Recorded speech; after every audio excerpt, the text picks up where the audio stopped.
ప్రజాపాలనలో భాగంగా ఈరోజు గాడిచర్లపల్లి వార్డు సభలో పాల్గొనడం జరిగింది. ముఖ్యంగా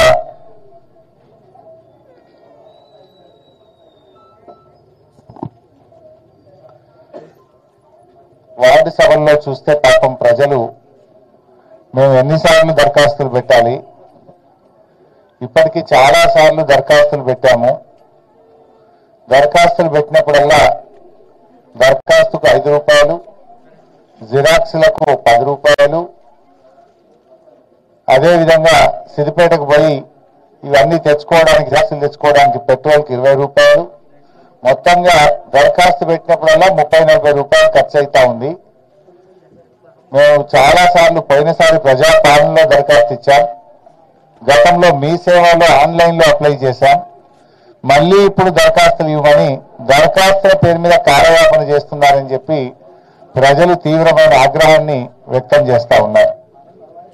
గతంలో ప్రజాపాలనలో రేషన్ కార్డులకు దరఖాస్తు ఇస్తే ప్రభుత్వం వాటిని ఆన్లైన్ చేయకపోవడం వల్ల, ప్రభుత్వం ఆ దరఖాస్తులను కట్టన కట్టి మూలకు పడేయడం వల్ల ఇవాళ వాళ్ళ పేర్లు జాబితాలో కనబడడం లేదు. అధికారులు నిలదీస్తే మళ్ళీ దరఖాస్తు ఇవ్వండి, మళ్ళా చూస్తామని చెప్తున్నారు. ఇప్పుడు ప్రభుత్వం వచ్చి 13 నెలల తర్వాత కూడా దరఖాస్తుల పేరు మీద కార్యయాపన చేస్తూ ప్రజల్ని మోసపుచ్చుతా ఉన్నారు. అబద్ధాల పునాదుల మీద అధికారంలోకి వచ్చిన కాంగ్రెస్ పార్టీ ఇవాళ ప్రభుత్వంలో పాలనలో కూడా అబద్ధాల పరంపరనే కొనసాగిస్తా ఉన్నారు. పాలనలో కూడా అబద్ధాల పరంపరనే కొనసాగిస్తున్నారు. 13 నెలలైనా ప్రజలకు ఇచ్చిన హామీలు ఒక్కటి కూడా అమలుకు నోచుకోలేదు. అప్పుడేమో అందరికీ పరమాన్నం పెడతామన్నారు, ఇప్పుడు అడిగితే పంగనామాలు పెడుతున్నారు. ఎలక్షన్ల ముందు అందరికీ పరమాన్నం అన్నారు, ఇప్పుడేమో పంగనామాలు పెడుతున్నారు అడిగితే. ఇది కాంగ్రెస్ తీరు. ముఖ్యంగా ఇవాళ నేను ఆశ్చర్యానికి లోనైనాను. చిన్న గ్రామం గాడిచర్లపల్లి, చాలా చిన్న గ్రామము, ఇది మున్సిపల్లో భాగంగా ఉంటుంది. ముఖ్యమంత్రి రేవంత్ రెడ్డి ఏమో రుణమాఫీ అయ్యేపోయింది, ఇక అడిగేదే లేదు, మొత్తం అయ్యేపోయిందని చేతుల్లో ఆడుతుంది. కానీ గాడిచర్లపల్లి గ్రామంలో చూస్తే రుణమాఫీ కాలేదని ఇంతమంది దరఖాస్తులు ఇచ్చారు. నాకు ఇన్ని దరఖాస్తులు వచ్చినాయి. అందులో 1,00,000 లోపు ఉన్నాయి, 2 లక్షల లోపు ఉన్నాయి, 2 లక్షల మీద ఉన్నాయి. రేవంత్ రెడ్డి ఏమో రుణమాఫీ అయిపోయింది అని హైదరాబాద్లో కూర్చొని మాట్లాడుతున్నాడు. నేను డిమాండ్ చేస్తున్నా రేవంత్ రెడ్డిని, రుణమాఫీ అయిపోయిందని నువ్వు హైదరాబాద్లో కూర్చొని మాట్లాడు కాదు, దమ్ముంటే రా నా సిద్దిపేటకు రా, ఈ గాడిచర్లపల్లి గ్రామానికి రా, ఎంతమందికి రుణమాఫీ కాలేదో నేను చూపిస్తా. లేదు నీ సొంత ఊరు కొండారెడ్డిపల్లికి పోదామంటే కూడా పోదాం, అక్కడ కూడా కచీరికాడ కూర్చొని మాట్లాడదాం. నీ సొంత ఊరికి పోదామా, మా గాడిచర్లపల్లికి వస్తావా చెప్పు. ఇవాళ ఇక్కడ రైతులు చూస్తే ఉదాహరణకు కాసుల రాజు 1,34,000 రూపాయలు అప్పు తీసుకున్నా, నాకు ఇంతవరకు రుణమాఫీ కాలేదని ప్రజాపాలనలో దరఖాస్తు ఇచ్చాడు. అదేవిధంగా కుసుంబ నగేష్, నేను 1,00,000 రూపాయలు అప్పు తీసుకున్నా, నాకు కాలేదంటున్నాడు. కుసుంబ రాజు 1,00,000 రూపాయలు, బాదన్న గారి పూజ 1,00,000 రూపాయలు, నరసింగరావు 47,000 రూపాయలు, ఏల్పుల రాములు 42,000 రూపాయలు. ఈ రకంగా వీళ్ళందరూ కూడా 1,00,000 లోపే ఉన్నారు. వీళ్ళకు కూడా ఈ రోజుకు రుణమాఫీ కాలేదని చెప్పి దరఖాస్తులు ఇస్తున్నారు. ఎం రాధా 1,30,000 తీసుకున్నా నాకు రుణమాఫీ కాలేదంటున్నారు. అదేవిధంగా కె యాదయ్య 1,34,000 తీసుకున్నా నాకు రుణమాఫీ కాలేదంటున్నారు. కె అశోక్ 60,000 తీసుకున్నా నాకు రుణమాఫీ కాలేదని దరఖాస్తు ఇచ్చారు. కె నగేష్ 89,000 నేను లోన్ తీసుకున్నా, నాకు రుణమాఫీ కాలేదని దరఖాస్తు ఇచ్చారు. ఇంకా ఆశ్చర్యం ఏంటంటే ఉడత బాలయ్య, ఈయనకు 1,60,000 అప్పు ఉన్నది. నీ అప్పు మాఫీ కావాలంటే మిత్తి కట్టన్నారట. నువ్వు మొత్తం రుణమాఫీ చేస్తా అన్నావు కానీ మిత్తి ఎందుకు కట్టిస్తున్నావు? మొత్తం వడ్డీతో సహా 2 లక్షల రుణమాఫీ చేస్తా అని ఆ రోజు ఎలక్షన్ల ముందు ఊరిచ్చినావు. ఎవరైనా రుణమాఫీ అయితే మళ్ళా తెచ్చుకోండి, నేను రాగానే మళ్ళా మాఫీ చేస్తా అని చెప్పి ఆ రోజు ఊరిచ్చినావు. మరి ఉడత బాలయ్యకు 1,60,000 అప్పు ఉంటే మీద మిత్తి 13,000 ఎందుకు కట్టమన్నావు? పాపం ఆయన నమ్మి 13,000 మిత్తి కట్టిండు, ఇయాలటికి ఆ 1,60,000 ఇంకా రుణమాఫీ కాలేదు. అదేవిధంగా ఇదే ఊర్లో మడిగే సుధాకర్ మరిజ సుధాకర్ 1,90,000 అప్పు తీసుకున్నాడు.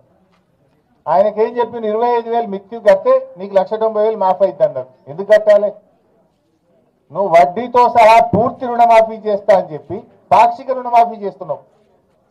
పాపమా సుధాకర్ నమ్మి 25,000 రూపాయలు అప్పుకు తెచ్చి మిత్తి కట్టిండు బ్యాంకులో. కట్టి 6 నెలలు అయింది. ఈ రోజుకు సుధాకర్కు 1,90,000 రుణమాఫీ కాలేదు. ఇట్లా చెప్పుకుంటూ పోతే మోకిడి మోహన్ రావట 1,05,000 రూపాయలు, ఈయనకు రుణమాఫీ కాలేదు. సుందు బాలరాజు 57,000 మాఫీ కాలేదు. సిద్ధన్నపేట రాజయ్య 1,60,000 మాఫీ కాలేదు. ఎల్లుపల్లి రాజమల్లు 50,000 మాఫీ కాలేదు. పూసల తిరుపతి 98,000 మాఫీ కాలేదు. కొమ్ము దేవవ్వ 1,30,000 మాఫీ కాలేదు. ఇట్లా ఎంతో మంది, ఇక చెప్పుకుంటూ పోతే చాలా మంది ఉన్నారు. వాస్తవానికి ఇంకా కొంతమంది రేవంత్ రెడ్డి మాట నమ్మి ఆగమైపోయింది. ఈ గారిచెర్లపల్లి గ్రామంలో సత్తయ్య అనే రైతు, ఆయనకు 2 లక్షల మీద అప్పు ఉన్నది. ఉంటే 68,000 బ్యాంక్ రిసిప్ట్ 68,500 రూపాయలు నువ్వు మీద 2 లక్షల మీద ఉన్నది నువ్వు కడితే తెల్లారే పైసలు వేస్తాను రేవంత్ రెడ్డి చెప్పిండు. ముఖ్యమంత్రి కదా అని నమ్మిండు. ముఖ్యమంత్రి అబద్ధాలు ఆడతాడు అనుకుంటారు ఎవడన్నా? కృషిలో వెనకడ గవర్నమెంట్ రా అన్నాడంటే ప్రతిపక్షంలో ఉన్నవంటే ఏదో అధికారం కోసం మాట్లాడినామన్న ఓ లెక్క. కానీ ఇలా కుర్చీలో కూర్చొని కూడా అబద్ధాలు ఆడతాడా? రేవంత్ రెడ్డి మాటలు నమ్మి పాపం ఈ సత్తయ్య 68,500 3 రూపాయల మిత్తికి తెచ్చి కట్టింది. 3 రూపాయల మిత్తికి తెచ్చి కడితే ఈ 68,500కి మిత్తి పడుతుంది. ఈ 2 లక్షలు ఇవాళకి కూడా మాఫీ కాలే. ఈ సత్తయ్య ఇవాళ గ్రామ సభలో దరఖాస్తు ఇచ్చిండు. ఇంకొక ఆమె ఇంగోలు అంజవ్వ, పాపం ఈమె 2 లక్షల మీద అప్పుంటే కట్టమంటే 78,500 రూపాయలు 2 రూపాయల మిత్తికి తెచ్చి అంజవ్వ కట్టిందట. రేవంత్ రెడ్డి మాటలు టీవీలో చూసి రేవంత్ రెడ్డి చెప్పిండు ఈ 78,500 2 లక్షల మిత్తి కడితే నాకు 2 లక్షలు మాఫీ అవుతుంది, నాకు పైసలు పడుతుంది అని పాపం 2 రూపాయల మిత్తికి తెచ్చి అంజవ్వ 78,500 కడితే ఇప్పుడు ఆ మిత్తికి మిత్తి అవుతున్నది. అసలు 2 లక్షలు ఇంతవరకు మాఫీ చేయలేదు. ఇదేనా రేవంత్ రెడ్డి? నువ్వు హైదరాబాద్లో కూర్చొని ఇక రుణమాఫీ అయిపోయింది మొత్తం చేసి ఇవన్నీ కూడా 2 లక్షల మీద ఉన్న వాళ్ళు ఇంకా గిన్ని దరఖాస్తులు ఉన్నాయి. ఒక్క గారిచెర్లపల్లి గ్రామంలో 43 మంది 2 లక్షల లోపు ఉన్నవాళ్ళు 2 లక్షల మీద ఉన్నవాళ్ళు రుణమాఫీ కాలేదని ఇలా ప్రజాపాలనలో దరఖాస్తులు ఇచ్చారు. అంటే క్షేత్రస్థాయిలో పరిస్థితి ఏ రకంగా ఉందనడానికి నిలువుట అర్థం ఇది. అంటే రేవంత్ రెడ్డి అన్ని కూడా అబద్ధాలు, మోసాలు. రుణమాఫీ అయిపోయిందని ఆయన చెప్పేటి అన్ని కూడా నీటి మూటలు. గ్రామాల్లో చూస్తే పాపం ప్రజలు రుణమాఫీ కాక చాలా ఇబ్బంది పడుతున్న పరిస్థితి ఉంది. వాస్తవానికి నువ్వు చెప్పింది 41,000 కోట్ల రూపాయలు రుణమాఫీ అని చెప్పినావు, కానీ చేసింది 16-17 చేసినావు. సగం కూడా చేయలేను. సగం చేయలే, మొత్తం అయిపోయిందని చేతులు లావట్టావు. రా, దమ్ముంటే ఊర్లోకి రా, గ్రామ సభల్లో రా. ముఖ్యమంత్రి రేవంత్ రెడ్డి నువ్వు హైదరాబాద్లో కూర్చుండు కాదు, ఏ ఊర్లో గ్రామ సభకు వస్తావు రా, నేను కూడా వస్తా, పోదాంపా. ఇంకా 2 రోజులు ఉన్నాయి కదా గ్రామ సభలు. ఏ మంత్రి వస్తాడో ఏ ముఖ్యమంత్రి వస్తాడో రమ్మనండి. పోలీసులను పెట్టుకొని పోలీస్ పహార మధ్య ఎవడన్నా మాట్లాడితే వాడిని గొంతు నొక్కుతున్నారు, మాట్లాడితే కేసులు పెడుతున్నారు, మాట్లాడితే అరెస్టులు చేస్తున్నారు. అంటే ఇలా పోలీసులు అడ్డం పెట్టుకొని నిర్బంధాల మధ్య గ్రామ సభలు జరుపుతా ఉన్నారు. నవంబర్ 30వ తారీఖు నాడు ముఖ్యమంత్రి మహబూబ్నగర్లో చెక్ ఇచ్చిండు. ఇగో ఇది థర్డ్ లిస్టు, నేను 2,750 కోట్ల చెక్ ఇస్తా అన్నాడు. నవంబర్ 30 పోయి ఇవాళ జనవరి 22, 2 నెలలైనా చెక్ పాస్ కాదు. అంటే డమ్మి చెక్ ఇచ్చినావు రేవంత్ రెడ్డి, నువ్వు ఉత్తుత్త చెక్ ఇచ్చినావు. ఏంది ఇంత మోసం ఉంటుంది? నవంబర్ 30 నాడు 2,750 కోట్లు రైతులకు ఇస్తున్నా, ఇక పడుతూనే రేపు పొద్దుగాల బ్యాంకులో అన్నాడు. 2 నెలలైనా చెక్కు పాస్ కాదా? అంటే ఉత్తుత్త చెక్ ఇచ్చినావా? నీ చెక్కు చెల్లలేదా? చెక్కు బౌన్స్ అయిందా? రేవంత్ రెడ్డి చెక్కు బౌన్స్ అయితే మరి ప్రభుత్వానికి ఇజ్జతే లేనట్టుగా. మరి అంటే నువ్వు మోసం చేద్దామని చెక్ ఇచ్చినావా? నిజంగా ఎందుకు చెక్కు పాస్ కాలేదో ఇలా ప్రభుత్వం సమాధానం చెప్పాలి. నవంబర్ 30 నాడు రైతుల మీటింగ్ పెట్టి చప్పట్లు కొట్టించుకున్నావు నువ్వు. ఆ రోజు ఇక చెక్ ఇస్తున్నా 2,750 కోట్లు అన్నావు. చప్పట్లు కొట్టించుకుంటేవి, ఊరిస్తివి, అవతల పట్టివి. మరి ఏమైంది ఆ చెక్కు ఎందుకు పాస్ కాలేదని అడగవా? నీకు బాధ్యత లేదా? ఫైనాన్స్ మినిస్టర్కు బాధ్యత లేదా? ముఖ్యమంత్రికి బాధ్యత లేదా? ఏమైంది ఆ చెక్కు? లిస్టులో పేరు వచ్చి కూడా 2 నెలలు అయింది, మాకు డబ్బులు పడలేదు అని గ్రామ సభలో పాపం మా రైతులు అడుగుతా ఉన్నారు. మా బాలయ్య అడిగిండి, ఇప్పుడు నన్ను మా సుధాకర్ అడుగుతున్నాడు, ఎప్పుడు పట్టాయి సార్ పైసలని అడుగుతున్నాడు. అంటే ఈ ప్రభుత్వానికి చిత్తశుద్ధి లేదు, రైతులంటే ప్రేమ లేదు. అబద్ధాల పునాదుల మీద అధికారంలోకి వచ్చి పాలనలో కూడా అబద్ధాల పరంపరను కొనసాగిస్తున్న ప్రభుత్వం ఈ కాంగ్రెస్ ప్రభుత్వం. మోసాలు తప్ప నిజాయితీ లేదు, నీతి లేదు ఈ ప్రభుత్వానికి. సో ఇప్పటికైనా రుణమాఫీ మీద వైట్ పేపర్ రిలీజ్ చేయండి. ఎంతమందికి చేసిండ్రు, ఇంకెంతమందికి చేయాలి, ఎప్పట్లోగా చేస్తారో చెప్పండి. రోజుకొక రైతు పిట్టల్లాగా రాలిపోతా ఉన్నారు. నిన్న 3 రైతులు రాష్ట్రంలో ఆత్మహత్య చేసుకున్నారు. రోజు రైతులు చనిపోతుంటే కూడా ఈ ప్రభుత్వానికి చీమగుట్టినట్టు కూడా లేదు, కనికరం లేదు. ఇవాళ రుణమాఫీ కాలేదు. ఇవాళ నేను గాలిచెర్లపల్లి గ్రామ సభలో పాల్గొంటే ఒక రైతు నన్ను అడిగిండు ఇప్పుడే, శ్రీనివాస్ అనుకుంటా, ఏమంటుండు, వానకాలం రైతు బంధు చేస్తారా ఏరా అంటుండు. నేను అడుగుతున్న శ్రీనివాస్ పక్షాన, గాలిచెర్లపల్లి రైతుల పక్షాన, తెలంగాణ రైతుల పక్షాన ఈ కాంగ్రెస్ ప్రభుత్వాన్ని అడుగుతా ఉన్నా, వానకాలం రైతు బంధు ఎప్పుడు వేస్తారు? వానకాలం యాసంగి కలిపి నువ్వు చెప్పింది ఎకరానికి 15,000 ఇస్తా అని చెప్పినావు. 15,000 వేస్తావా వేయవా? నిన్నేమో కొత్తగా కోత పెట్టి 6,000 అన్నావు. పోనీ 6,000 అన్నా వానకాలం 6,000, యాసంగి 6,000, 12,000 వేయాలి కదా. 12,000 రైతు బంధు ఎప్పుడు వేస్తావు? కేసీఆర్ ఉండగా బరాబర్ 4,000 అంటే 4,000 వేసిండు, మళ్ళకెళ్తే 5,000 అంటే 5,000 వేసిండు. నువ్వు 7,500 అన్నావు. 7,500 అయిపోతుంది. ఇప్పుడు మాట మార్చి 6,000 అంటివి, 6,000 వేయకపోతుంది. వానకాలం సంగతి చెప్పవైతివి, యాసంగికి కోతలు పెట్టవత్తివి. సో ఇవాళ మా గాలిచెర్లపల్లి రైతులు అడిగిన మాటనే తెలంగాణ రైతుల మాట. వానకాలం యాసంగి కలిపి ఇచ్చిన మాట ప్రకారంగా 15,000 రైతు భరోసా వేయాలని చెప్పి మేము డిమాండ్ చేస్తున్నాం. నువ్వు ఉత్త 6,000 వేసినావు అనుకో, ఇచ్చింది 6,000, కోత పెట్టింది 9,000, అంతే కదా. ఎగబెట్టింది 9,000, ఇచ్చింది 6,000 అవుతుంది. కేసీఆర్ ఇచ్చినట్టు ఇచ్చిన 10,000 అంటే నువ్వు 6 ఇస్తే 4,000 కోత పెట్టినట్టేనే. పాత లెక్క చూస్తే 4,000, నువ్వు చెప్పిన ప్రకారంగా చూస్తే ఎకరానికి 6,000 కోత పెట్టి 9,000 కోత పెట్టినట్టు. పాత లెక్క చూస్తే 10కి 10 6 పడ్డాయి అంటే 4,000 కోత పెట్టినావు. నువ్వు చెప్పిన ప్రకారం 15,000 ఇవ్వాలి. 15కి బదులు 6 ఇచ్చినావంటే 9,000 కోత పెట్టినట్టు. అంటే నువ్వు ఎగవేతల రేవంత్ రెడ్డివి, కోతల రేవంత్ రెడ్డివి. ఎలక్షన్ల ముందు కోతలు, గవర్నమెంట్ వచ్చినాక ఎగవేతలు.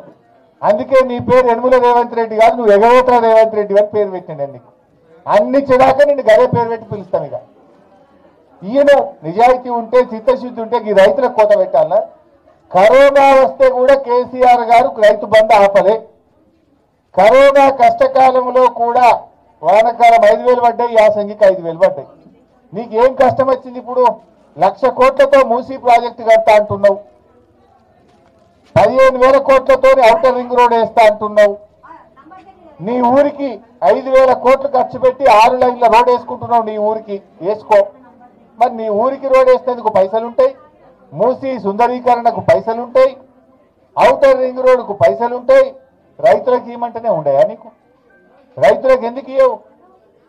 వెంటనే రైతులందరికీ రైతు భరోసా, వానకాలం యాసంగి డబ్బులు ఇవ్వాలని చెప్పి మేము ఈరోజు డిమాండ్ చేస్తా ఉన్నాం. ఇకపోతే రేషన్ కార్డులు, రేషన్ కార్డులలో పోయినసారి ఇచ్చిన దరఖాస్తులు పాపం 2-3 నన్ను అడిగిండ్రు, అరే మేము పోయినసారి సార్ మళ్ళీ ఏడాది తర్వాత మళ్ళీ దరఖాస్తు అంటున్నారు, మా పేరు రాలేదంటున్నారు. ఎందుకు ఈ దరఖాస్తుల మీద ప్రజల్ని ఎందుకు ఉసురు పోసుకుంటున్నారు? ఎందుకు ప్రజల సమయాన్ని వృధా చేస్తున్నారు? ప్రజల డబ్బును వృధా చేస్తున్నారు? అర్హులైన వారందరికీ కూడా రేషన్ కార్డులు ఇవ్వాలని డిమాండ్ చేస్తున్నాం.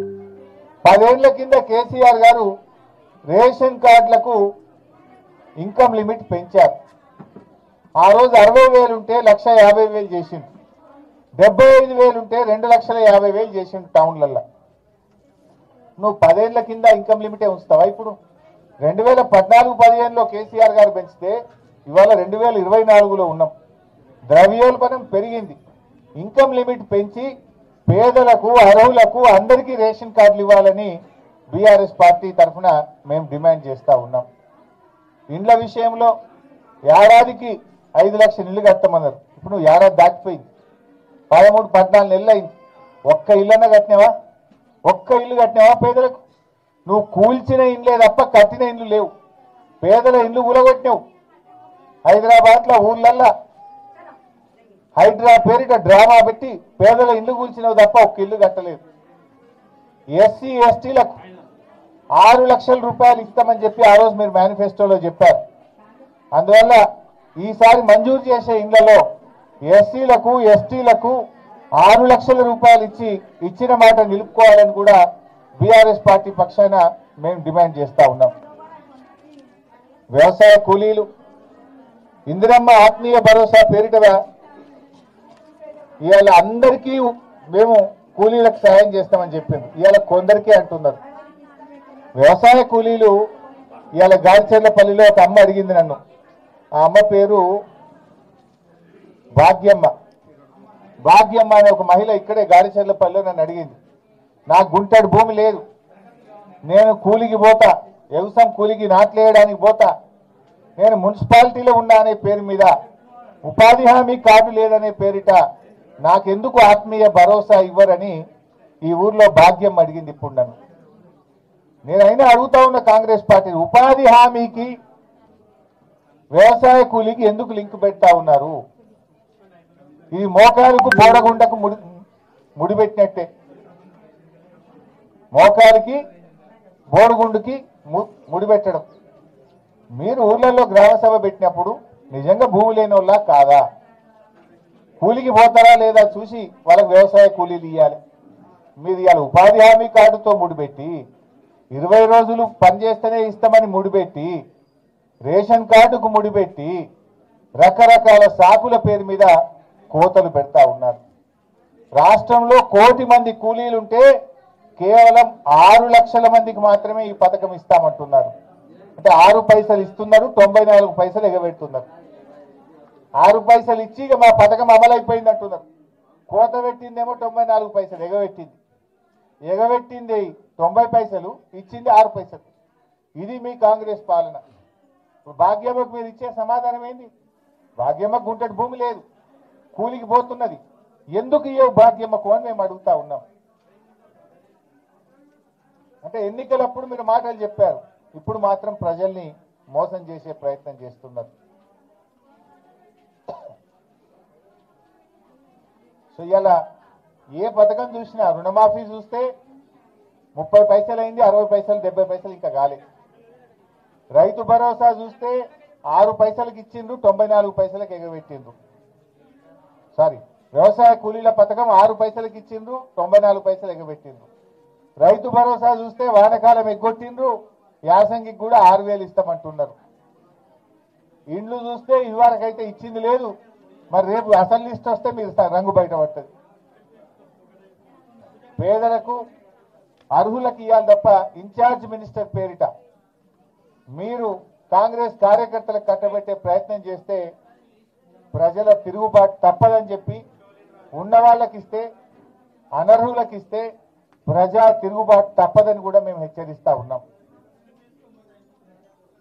అదేవిధంగా రేషన్ కార్డులు కూడా వెంటనే ఇన్కమ్ లిమిట్లను పెంచి పట్టణ ప్రాంతాల్లో, గ్రామీణ ప్రాంతాల్లో ఆనాడు కేసీఆర్ గారు పెంచారు, ఇప్పుడు మీరు కూడా పెంచి అర్హులందరికీ కూడా రేషన్ కార్డులు ఇవ్వాలని కూడా కోరుతా ఉన్నాం. ఇలా ప్రోటోకాల్ కూడా పాటించడం లేదు.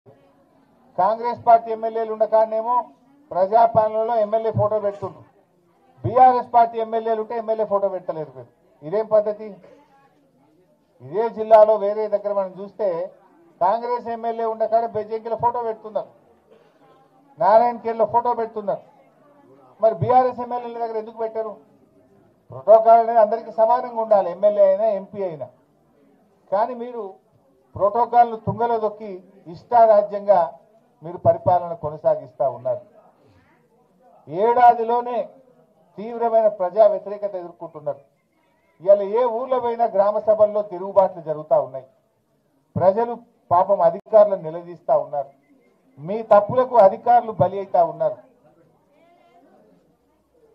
మేము అదే విధంగా ఇలా గ్రామ సభలో కొంతమంది మా చెల్లెళ్ళు అడిగారు, మాకు మహాలక్ష్మి ఎప్పుడు ఇస్తారు సార్, 2500 ఇస్తానని రేవంత్ రెడ్డి అని మా చెల్లెళ్ళు అడుగుతా ఉన్నారు. నువ్వు ఆ రోజు ఏమన్నావు, ప్రతి మహిళకు నెలకు 2500 రూపాయలు ఇస్తా అన్నావు, ఏమైంది అని అడుగుతా ఉన్నావు. 13 నెలలు అయింది, ప్రతి మహిళకు 30,000 రూపాయలు బాకీ పడ్డావు. నువ్వు మహాలక్ష్మి కింద నెలకు 30,000 బాకీ పడ్డావు.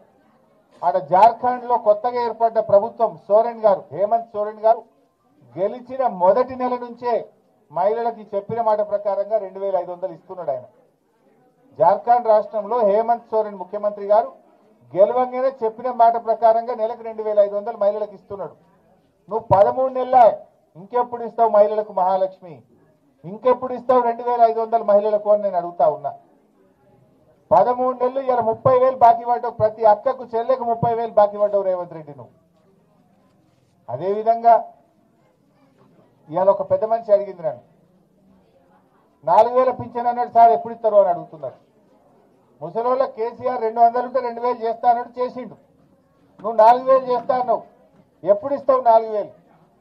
పక్కన ఆంధ్రప్రదేశ్లో చంద్రబాబు నాయుడు గెలవంగానే 4,000 చేస్తా అంటే బరాబర్ తెల్లారి 4,000 ఇచ్చింది. నువ్వు 13 నెలలైనా 4,000 రూపాయలు ఇయ్యలే, ఎప్పుడు ఇస్తావు రేవంత్ రెడ్డి అని నేను అడుగుతా ఉన్నా. అంటే అవ్వ తాతల్ని మోసం చేసినావు, అక్క చెల్లెల్ని మోసం చేసినావు, పెళ్లి చేసుకునే పిల్లలకు తులం బంగారం ఇస్తాను మోసం చేసినావు. ఇప్పటికైనా కళ్ళు తెరిచి పేదలకు మేలు చేయాలని, రుణమాఫీ వెంటనే అందరికీ పూర్తి చేయాలని, రైతు భరోసా వానకాలం యాసంగి కలిపి 15,000 రూపాయలు ఇవ్వాలని, వ్యవసాయ కూలీలకు ఉపాధి హామీ కార్డుతో నిమిత్తం లేకుండా కూలీలందరికీ ఇందిరమ్మ ఆత్మీయ భరోసా పథకాన్ని వర్తింప చేయాలని, రేషన్ కార్డులకు లిమిట్లు పెంచి గ్రామీణ ప్రాంతంలో పట్టణ ప్రాంతంలో ఇన్కమ్ లిమిట్ పెంచి అర్హులందరికీ రేషన్ కార్డులు అందించాలని, ఎస్సీ ఎస్టీలకు గృహ నిర్మాణ పథకంలో కాంగ్రెస్ పార్టీ మేనిఫెస్టోలో చెప్పిన ప్రకారంగా 6 లక్షలు ఇవ్వాలని చెప్పి మేము డిమాండ్ చేస్తున్నాం. Thank you.